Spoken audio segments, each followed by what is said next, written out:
Welcome to Visibility by Design podcast with your host, Juliette Stapleton. In this show, I want to help you combine your marketing strategies and your human design potential so you can show up, stand out, and attract your perfect clients with confidence and ease. Are you ready? Enjoy the show. Hi guys, and welcome back to Visibility by Design with your host Juliette Stapleton, and I have an awesome guest for you today. Let me introduce you to Alannah Hillstrom, and Alannah is a human design guide and a coach. She's a manifesting generator 1-3, an emotional manifesting generator, and also just such a lovely human being that I was so lucky to find on YouTube because I was looking exactly for the topic we're going to cover today, guys. But before we go into the topic, Alannah, welcome to the show. Great. Thanks for having me. I'm so glad that we bumped into each other here. So am I. 1-3 business.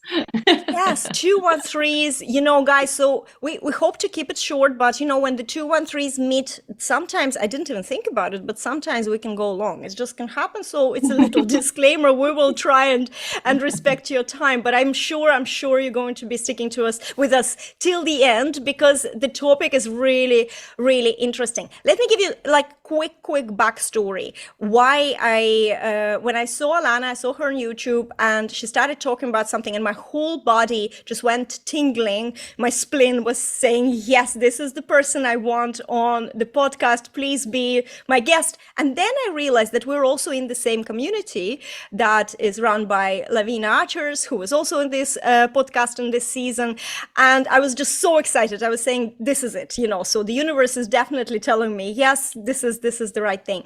And the reason why I was looking for information on YouTube was because I was thinking about generators. And I think that the most of the generators who come to human design, not very experienced with human design, very curious. They know that something's in it there, but they get very confused when we start talking about you're a sacral being, you have access to the life force, and they're saying, what life force? What are you talking about? I'm exhausted all the time. I'm frustrated all the time. I'm procrastinating a lot.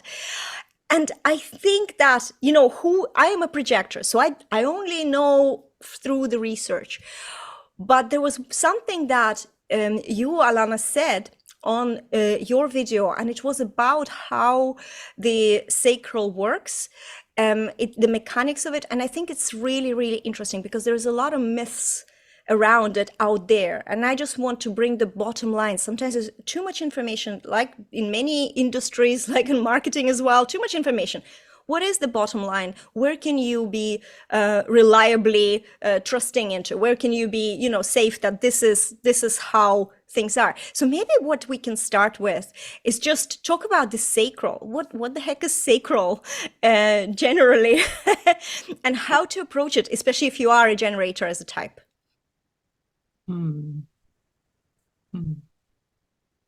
Yeah, interesting. I mean, you mentioned the sacral is the life force, right? So it's the carrier, like, whenever I even just hear the word sacral or sacral, either way, it's like I just see that beautiful red square right down in the base, and I can feel that humming as we're talking, right? So it's this quality of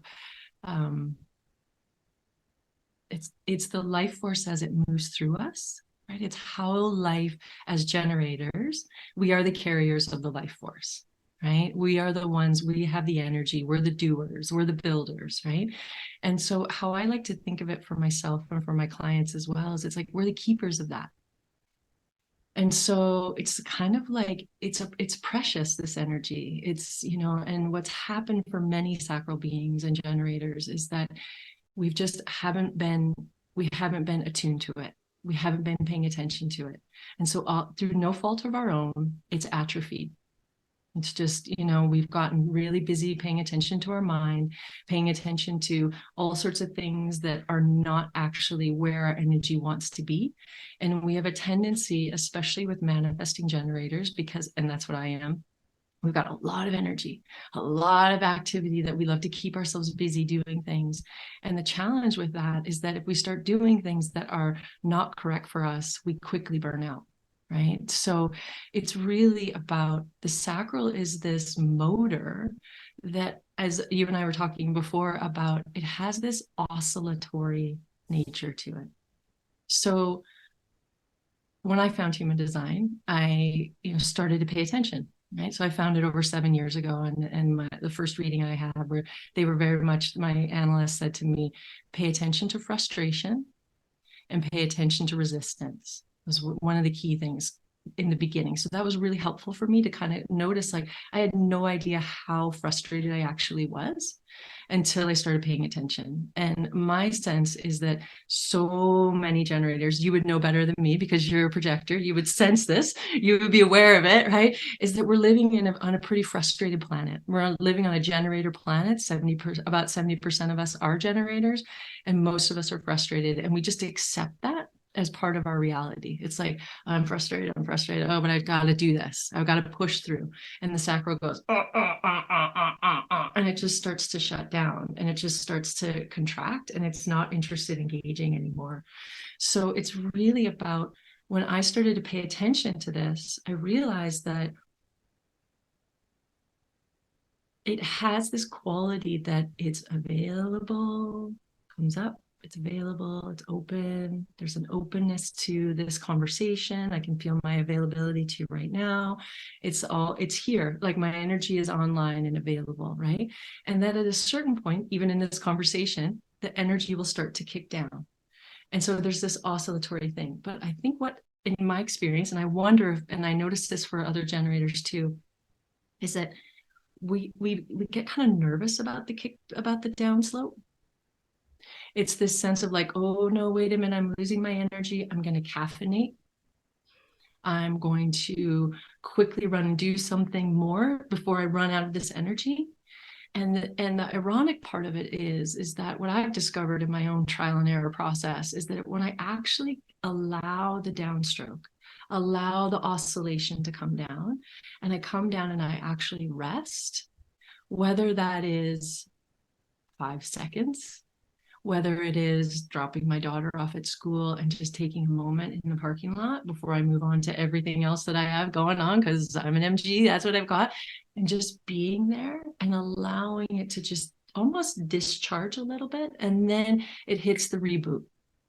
Sometimes it's not 5 seconds. Sometimes it requires more than that. Sometimes it's 10 minutes. Sometimes it's actually a half an hour, right? But really starting to tune into that and starting to really honor that oscillatory nature, it really, what I've noticed is then the sacral regenerates. Instead of this quality of over pushing, overdoing, this drive that we have that's so much part of our conditioning. So does that answer your question? Oh my God. And yes, to and I have start. so many things. I have so many things from what you said. To start with, the quote from Richard Rudd, whose work on human design I really like, even more than Jim Key's. He said, generators, you're here to relax into the flow of life. What you just described is pretty much, this is what it means. The other thing that straight away became so obvious to me is when you were talking about the strategy of wait to response. What you are describing, this is a type of waiting. Take the small break, slow down to accelerate. That's right. Absolutely. Absolutely. And I think we live in the world where, even in the world of human design, the information about human design, there is this tendency to present generators as this constantly on machines, and that's where a lot of misunderstanding and then thinking, what's wrong with me, like I'm supposed to be on. And what you've described is, so it makes sense, because nobody's on all the time. Yes, you have access to this life force energy more than me as a projector or manifestor or reflector. Other types, we don't have that access, but you have the access, but you can't run yourself completely out of energy. And when we even I am guilty by saying, do what lights you up when you feel that. But the idea of having the oscillation, just seeing it as in a way as a wave. And I know you yourself personally is an emotional authority person, so there's another type of wave which is emotional, but we're not talking about the emotional waves right now. This is that energy available to you. And so And this is very interesting because, this could be applied in absolutely every situation. In this conversation, as you said, there might be a situation that you will feel that your energy is slowing down. That doesn't mean that it's just, this is the end of it. You might let me speak for a couple of seconds and then something else I say, and you're up. Am I getting it right? Am I getting what you said? Yeah, that's beautiful. I love how you're actually just bringing that right into this moment too, right? You're a splenic being, so that's beautiful, right? So it's one of those things where, yeah, I communicate, like I had that whole thing I just shared with you, and I could feel my energy rising up, and then there's a settling back down again, right? And then you speak, and then there's a response that happens, and I can feel that in my system. Right, I can feel how there's a response that rises up, and the waiting to respond. I'm so glad that you mentioned that and you brought that in. Like, this is, we're the keepers of the life force, we're the doers, but we're not in charge.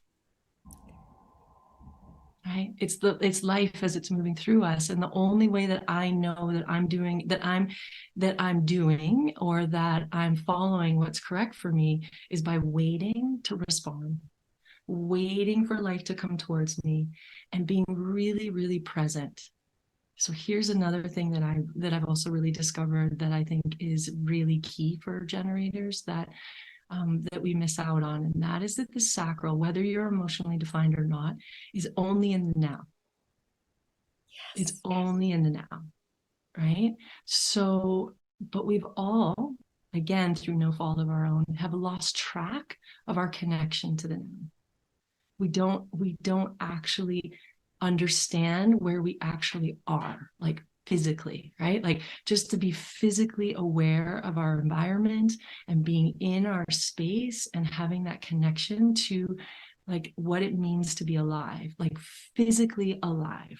Right? I'm not talking about mentally or the ideas of all the things of what it means to be human, but what is it like to have like real contact in life, right? And so that's been another key for me, is learning to continually orient my attention into the present moment, which is a challenge as an emotional being, because I got a whole thing going on, as you mentioned, right? But the sacral loves that, because the sacral, that's where it lives.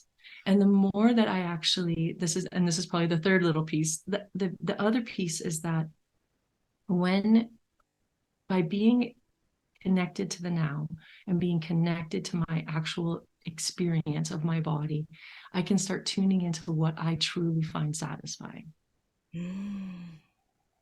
So in the beginning, I was told to look for my frustration and my resistance, which I really appreciated, because a lot of times, especially as a 1-3, we're here to figure out what doesn't work. Yes. Right? Okay, yeah. So that's not working. This isn't working. Feeling a lot of these pieces. So then, as I got deeper into my experiment, by some grace, I read, okay, wait to respond, wait some more as an emotional being. I'm a manifesting generator, satisfaction and peace, right, are my keynotes. But I just kind of skipped over that because I was so paying attention to frustration and anger, because it was much higher in my system, right? So then by some act of grace, I started turning my attention to what do I find satisfying in this body? Not what my mind finds satisfying. Because what your mind finds satisfying can run us down. It can run us down so many places, right? So then when I started tuning into that, like, oh, the satisfaction of a cup of tea. And now that may seem really simple in theory, and I know however, when we start tuning it to what we find satisfying, it responds more. Totally. The yes. response starts to come, right? It's one of those pieces where it's like, I find that just the simplicity of this tea, I find really satisfying. And so then in my life, I'm actually looking for that. That's a quality that becomes an imprint on my cells and in my system. And therefore I'm looking for that which is satisfying in my life, instead of looking for the frustration, right? So it's this piece where, and that's actually what I work with my clients all the time with, because we don't actually know what's satisfying to us, you know, and especially as women, we've been really shut down. That sacral can be really shut down. If you've had children, you know, a lot of times there's lots of trauma that has happened in that center in particular. So learning in a safe and comfortable way how to connect to your own sense of satisfaction and pleasure is a really important part of the process that I've found. This is really amazing. When I started my journey of even personal development, I was in a place of immense bitterness, fixation on bitterness. And one of the first things that I learned was in law of attraction, a contrast exercise where you list things that are negative first, that you don't want, that you don't like, that you have in your life, and only then you're able to see, so what do you want or like? And in a way, what you said, it sort of corresponds with that. It maybe is in the very beginning easier for us to pay attention to the negative because it's more painful, it's louder. And then by acknowledging that, then the next question is naturally, so what do I want? Okay, I understand this is, now I can give the label to this. The brain actually goes and the mind works to give the label to the feeling, and you notice it, you know, but then what's next? What do I want? And then the next vision even I have in my head is the aura of a generator, which is like a vortex. So the moment when you are on the frequency of satisfaction, you know you love this, then there's vortex delivering from the universe more and more things that are like that. And somebody said that it could be also, Richard Rudd, you become a black hole of synchronicities that just pulling wonderful things into your life. I might have added the last things, but I do remember this black hole of synchronicities. And I think it's really beautiful. I do see that in generators in my life. And sometimes they don't realize that this is happening, you know, but from the outside for me, and maybe because I'm a projector, I can clearly see that this is just happening. And then because they're not conscious about it, of course, as you described, this oscillating sacral or availability, not even a wave, like availability goes down, and oh, we have this little oh shit moment. And that's it. I actually want to, maybe you can talk a little bit more. Maybe you have said everything, but just see how you will respond to this. Is there anything else that you can add to describing how to start looking for frustration and resistance? Like some examples, you know, maybe in your life, when was this big, maybe there was a big aha when you first realized that, oh, I am so resisting this area. Because I think that just illustrating or demonstrating this would be very valuable. Mm-hmm. It's interesting because, you know, now when I'm frustrated, it's a big signpost. It's like, oh, something's not okay here, right? So when I start to feel that, not to say that I'm like living in peace and satisfaction all the time, but when I experience that like massive thing, it's like, whoa, time out, right?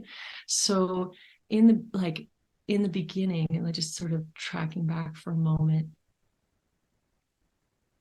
Yeah, so one of the pieces as a manifesting generator and as generators is when we move towards something, and if our energy isn't really there, right? Like we start to notice, like, okay, there's the step, and then the energy's there, right? It's like, here we go. We're all, it's in sync, right? But in the beginning, when I started paying attention, I was like, oh wow, I actually really don't want to be doing this. An example, I lived in a co-housing community, and we had like 90 chickens, and my partner had signed us up to be chicken farmers, and I actually never wanted to do it, and somehow I ended up being the chicken farmer, right? And so every day I would go down and have to take care of the chickens. I love it now, like I love the experience. But there were days where I was just like, I don't know. And so I would just caffeinate, right? I would have that is the big thing. Like we have a cup of coffee or a cup of tea and just push that resistance, right? That's the resistance that we have to pay attention to. That's like, okay, this is not satisfying to me. This is not bringing me joy. This is not giving me, it's not kind of recycling my life force energy, right? And so, and then the other piece around meeting resistance is like, another good example is so one of the things, I have two daughters there. I have a splenic projector and an emotional manifester, right? So we have our own little human design petri dish going on here in our little tribe, right? So and I've taught them both to ask me if I'm available or not. And in the beginning, when they wouldn't ask me that, and they would say, "Mom, can you blah blah blah," and I would be like, "Of course." Open ego. I got to prove I'm a good mom, right? I've got to have the energy to do this. And then I find myself in a situation where I'm actually feeling really resistant to doing it, right? Driving my daughter somewhere, working on something for them, and I can feel my frustration start to build. And as you mentioned earlier, this like vortex of generators, right? We create the environment that we're in. Our aura is super enveloping, right? It creates the whole space, the whole field. And so the irony of it is that, I would say yes, overriding my availability in order to try to prove something, but they could feel that I wasn't available, right? So we're in this situation of like lots of resistance. They can feel my resistance, then they're feeling resistant to me. And then we get caught in this like really messy, murky situation that just isn't healthy for anyone. And what I've discovered is when they come, especially my manifester, when she comes at me and is like, "Mom, da, da, da," and I'll say, "Can you ask me if I'm available or not?" Right? And she'll come and she'll be like, "Oh, are you available?" And I'll be like, not this moment, right? Because it's a matter of timing with the sacral. It doesn't mean, like I think you mentioned this earlier, it doesn't mean that forever I'm not available to work on this project with you, but just right now. And a lot of times for me, what I've discovered is I just need a moment. Like I'm either finishing something or I'm cycling down, right? I'm on this down slope of my cycle. I'm not ready to engage in something yet. Sometimes I can feel my response, but it's like, just give me a minute, right? And then it's like, and now I'm available, right? So it's really about like you said that quote, I don't know if it's from Richard or not, but that like really that sense of just trusting in the flow. Yes. Trusting that my Relaxing flow into the is flow of life. correct. Pardon, go ahead. Yes. Yes, yeah, relaxing into the flow of life. That's 100% Richard Roth. It's embedded in my head because I just felt it's just so right. And everything you were saying in this episode is literally every word aligns with that so beautifully. It's Yeah, really beautiful how, everything you've described. This podcast, I know our listeners are, they are coaches, they're starting their businesses. And, sometimes they're like, okay, so how do you do this in marketing and business? But the truth is that, guys, that marketing and business, marketing, I think, is just a self-expression of who you are publicly through the medium, because, there's nothing else that's not who we are we put into our marketing. Business is something we do, again, something we express ourselves through as coaches, right? And so I'm kind of thinking sometimes these situations, the example you gave with your daughters, this is exactly how you can take on board this sort of strategy. Somebody wants something from you, because people pleasing is the biggest problem with generators, right? Somebody wants something from you. You can train them to ask you, are you available? And then do say to them, okay, ask me again in 5 minutes. Give me a minute now. It's not understanding. And as a splenic projector, what I really, really relate to when you're saying that we're not always like in full alignment. Yes, I follow my spleen, but how many times I see myself overriding it with my thoughts?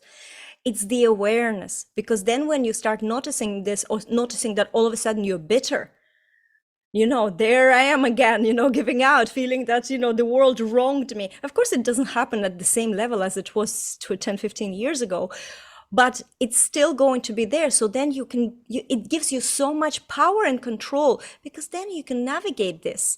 it's not about black and white. It's not about being perfect. Another thing that we can talk about, the perfection and the generators and the shoots. It's not about that. It's about just navigating. And so even just to visualize your sacral when you feel this openness, visualize that this is like expansion, contraction, and respecting that. I think it's such a wonderful awareness to have in your business. It doesn't matter what you're doing. Somebody can reach out to you and ask you, do you want to do this? Or even you can, here's a question for you. How about your own dialogues with yourself? How do you deal with that? So for example, you need to create a video on YouTube, and I know that you have a few and they're beautiful, but you need to create a video, and this availability or not being available. And I know when we talk to ourselves, this is the mind is talking. We can't really follow that. Is there any tricks or not tricks, but tips? How can we work with the sacral in terms of here's what we need to do and find the energy for that, provided obviously that this is something we do want to do, at least in general? Mm-hmm, mm-hmm. Well, yeah, and there are a few tricks. So one is that I've done in the past, I would make lists, right? Open head, making lists of the things that my mind wants to do, right? And then what I do is I just look at that list and I actually see what I have the energy for or not, what I respond to. I love that. So it's very simple, right? It's like I've got the list, and then I don't beat myself up if I'm like, well, that thing has still been on the list for like 3 weeks or 2 months, right? It's like, oh, my energy's just not moving there. It's an act of trust. Yes. That my sacral knows where my energy wants to go or not, right? So that's the first thing I did. But now I have my daughters, they're teenagers now, and I have a partner who's a projector. And so I'll say like, oh my God, my mind wants to do all this stuff. And I'll say, sometimes I don't even need to ask them, now they know. So they're like, well, do you have the energy to do that? Do you have the energy to do blank? And it helps me. Like, we really need that. We really need the question from the outside. And then I can my daughter and I were at the store the other day, and we were moving into we'd gotten the things done on the list, and then she added something, and I could feel myself just going, my energy was just down. And I was like, I just don't have the energy for this. And she turned to me and said, do you have the energy for this or not, Mom? And I was like, She's like, okay, then let's go. Right. So it's like, there's a level of respecting ourselves first and foremost. And, the other piece, Juliette, about, in terms of business, and what occurred to me when you were talking about, when someone comes to you and asks you to do work, right? Like, and they ask you to work on a project or something like that, it's even more important that we rest. Yes. So that we actually have so that we have more capacity to be available to respond to life. Now, one of the pieces I also feel like I really want to draw in here, which is, it's a big step. I've already mentioned, minimizing or limit or no caffeine, because that, as generators, we actually have all this energy. And so we really shouldn't have to amp it up. That's just my own experience. The second thing is staying super hydrated. It's a really important piece. And then the third piece is, this idea that, I'm laying down on the couch and I'm laying in bed and I'm resting, but I'm on Yes, that's not rest. That's not rest. That's not rest. Like, that's not rest. I was doing that, right? And I was like, oh, my body's resting. No. We have to actually put everything away, close the stimulation, and allow ourselves to truly go through that cycle down. And because otherwise we're just keep stimulating, overstimulating. And what I noticed too, and I know quite a few of my generator friends and clients notice this as well, is that there's this almost like what happens is as we're resting, we can actually like go down into this place where it's almost like you touch the reboot. So it's like this moment of like rest and then dink, and then you're kind of back up again. And it's fascinating to watch it actually happen, right? And Wow. so, and I can say that from my own experience and other people. And so there are those of us who are doing this, which I know can be very radical in our days, right? The need to like take on more and more and more. But like I really, that has been a really important part of my practice of just bringing some discipline and control into like how am I really resting, right? And giving nourishment to this body and to this system, so that it can be more available to life as it comes. It's so beautiful. I think we are as a humanity, and even I see that looking, maybe you see that in your daughters, mine is 23 in that generation. There's definitely more self-care and looking after yourself. Maybe not self-love just yet, there's just exploration, and the world is moving there. So, and it's good to know. It's good to know sometimes and be aware. You're mentioning, if you're a generator, stay hydrated. Those are little things you don't think about. But if you think about the sacral energy, it's a very in your body energy. It's reproduction, it's sexuality, it's a body kind of energy. You need to keep your body hydrated. You need to get that engine, like it's like oil to the engine, right? So you have to look after it, or the caffeine, you have to look after it, because the caffeine will give you crushes. And I'm glad that you said that it's just for the projectors, because they're just generators. As a projector, I could never give up my coffee. But I'm just joking. I could, but I choose not to. Another thing, I just want to mention this for the listeners of the podcast. If you're not watching this on YouTube or in another form, and you kind of missed the point about the lying on the couch, we were talking about scrolling on your phone. And, we do that. We're all guilty. I was trying to take a little break before this podcast, and I lay down, the phone was beside me. And of course I'm scrolling, and the head, it's so exhausting to scroll pointlessly on your phone, especially with social media. The head gets so tired, and we have to protect ourselves, because you know what? We're not going to miss out if we don't see some people, even those people who are like, you follow me or you follow Alannah, you like what we're posting or showing up. It's okay if you miss a post or two. It's okay. You come first.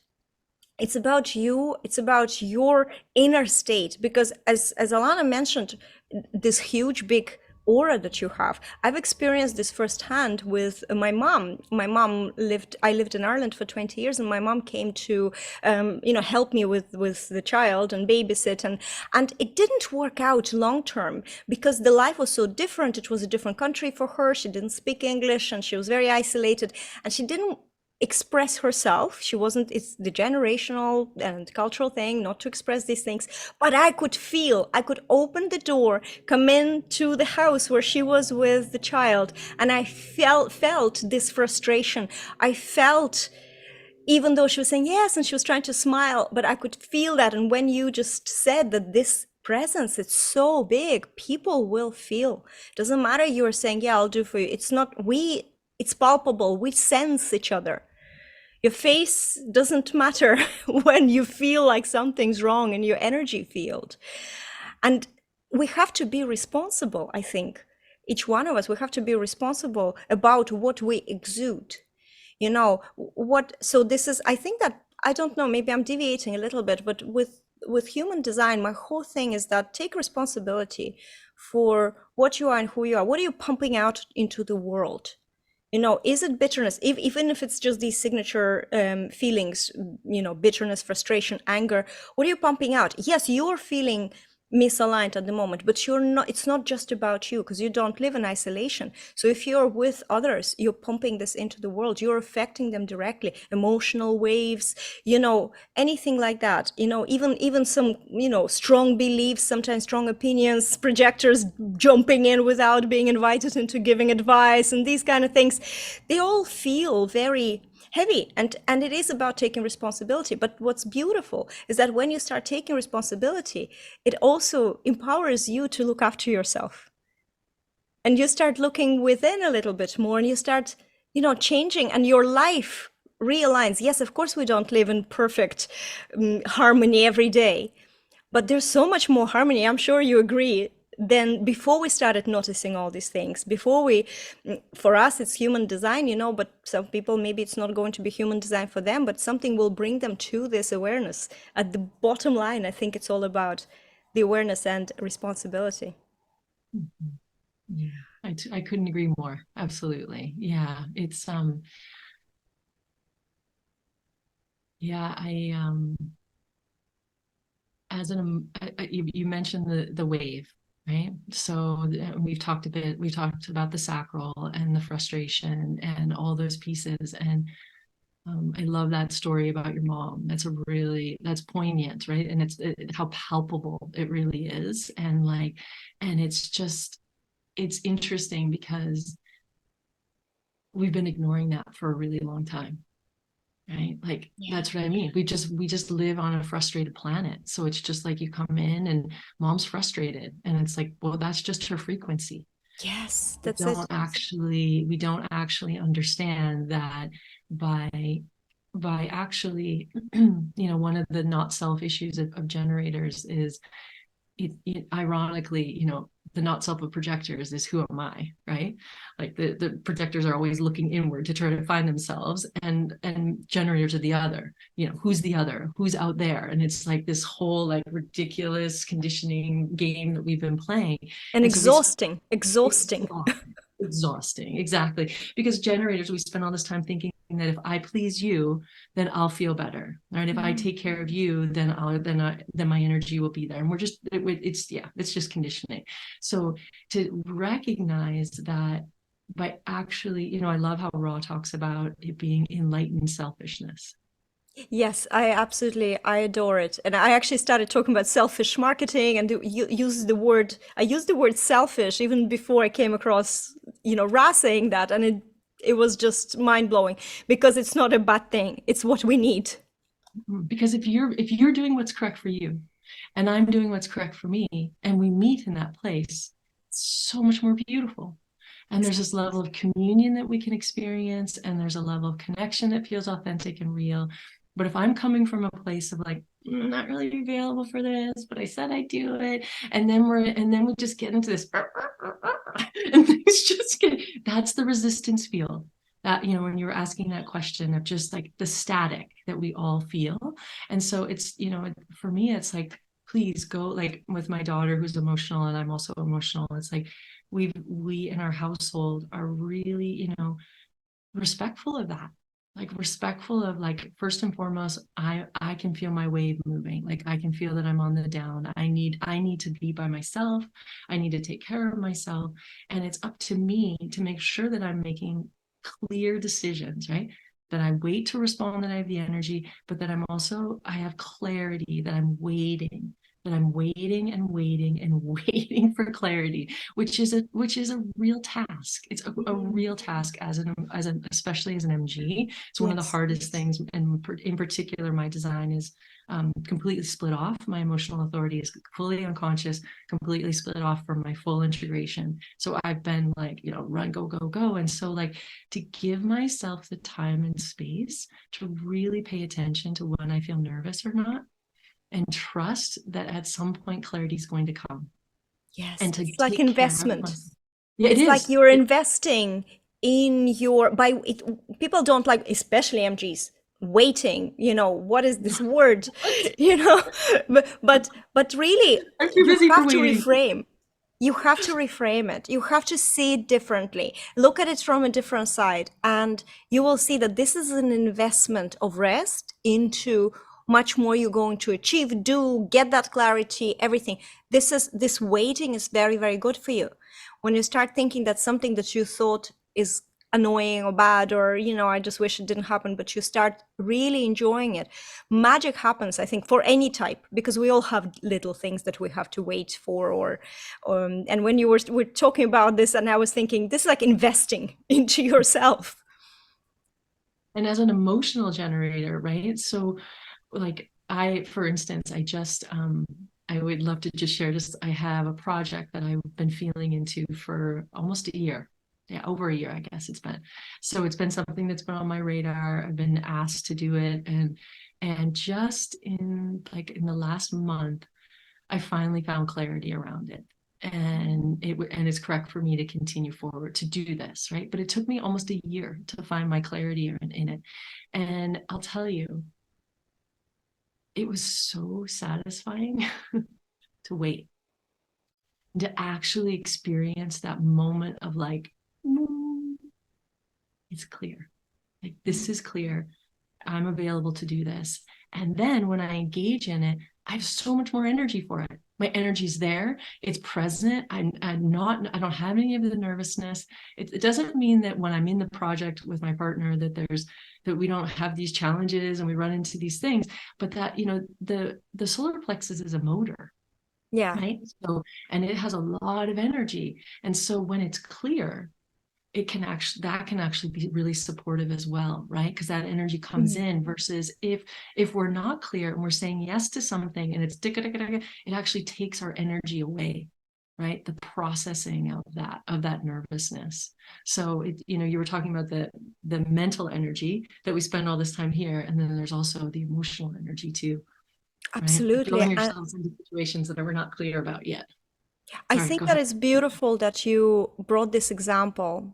It's really beautiful. I truly believe that we are going to get the big things in life in the right timing and the right circumstances in the right place. It's just generally something I believe in, and that's why I slow down massively. I'm so laid back these days, and I have a lot of conditioning saying, you're too laid back, you're not doing enough, you're not this, but I kind of know it for what it is these days, because things will happen, and when they happen, you feel this is the right timing now. You could be pushing, you could be saying yes to something, it's the wrong timing, it's not going to happen. What I love about human design, it just gives you the mechanics. It tells you, well, let's have a look at you and how it happens for you. And you just described it as an emotional authority person, and how it's important, especially with probably something big. I assume that this is not a tiny little thing that you were looking at, but it's good for you to be indecisive. It's good for you to wait. It's good for you to wait, but you will know, because I think that the impatience,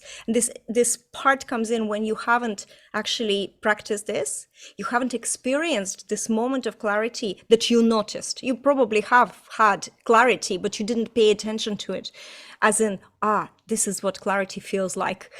And so then, going forward, the more you notice these things, the more you will see how waiting is worth it. Because, as you said, it's just so satisfying. It's your signature feeling that you are also getting. Of course, we don't want to do anything. Why would we do anything that would be less than amazing for us?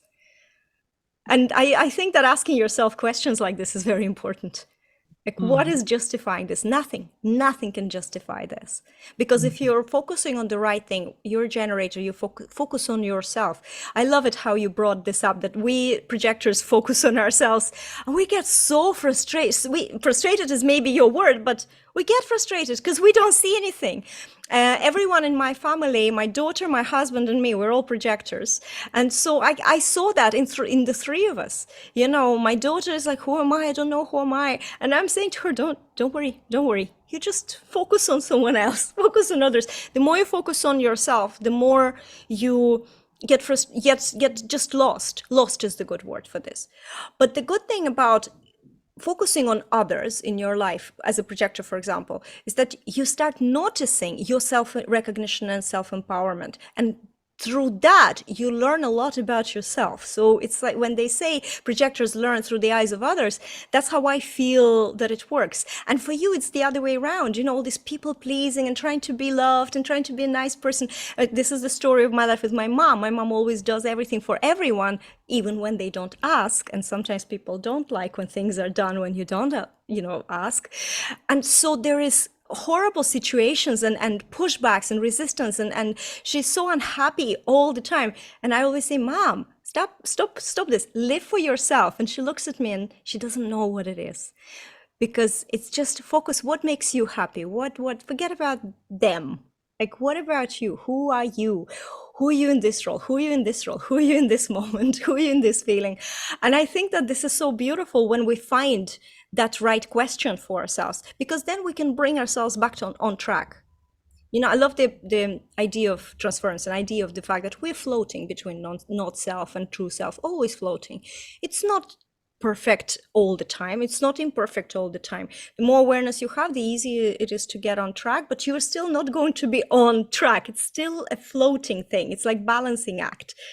And it's okay, right? That's just the way I see it. And I think in everything, whether it's your life, whether it's your business decisions, any kind of decisions, just remember it's a balancing act. You're in the right place now. Maybe that right thing for you now is to wait and to rest.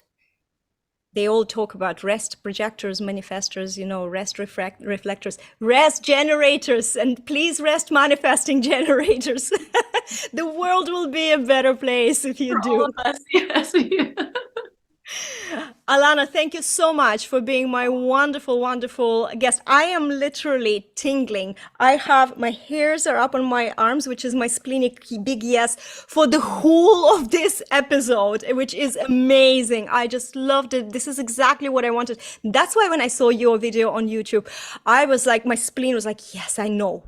It's not a response, right, in that sense, but it is, I know. And then in the right timing, because you took some time to feel into this, I'm not saying it in any kind of accusative way. This is the perfect day, and I just love it. So guys, Alannah, where can we, anyone who is listening or watching this, where can they get more of you in their worlds?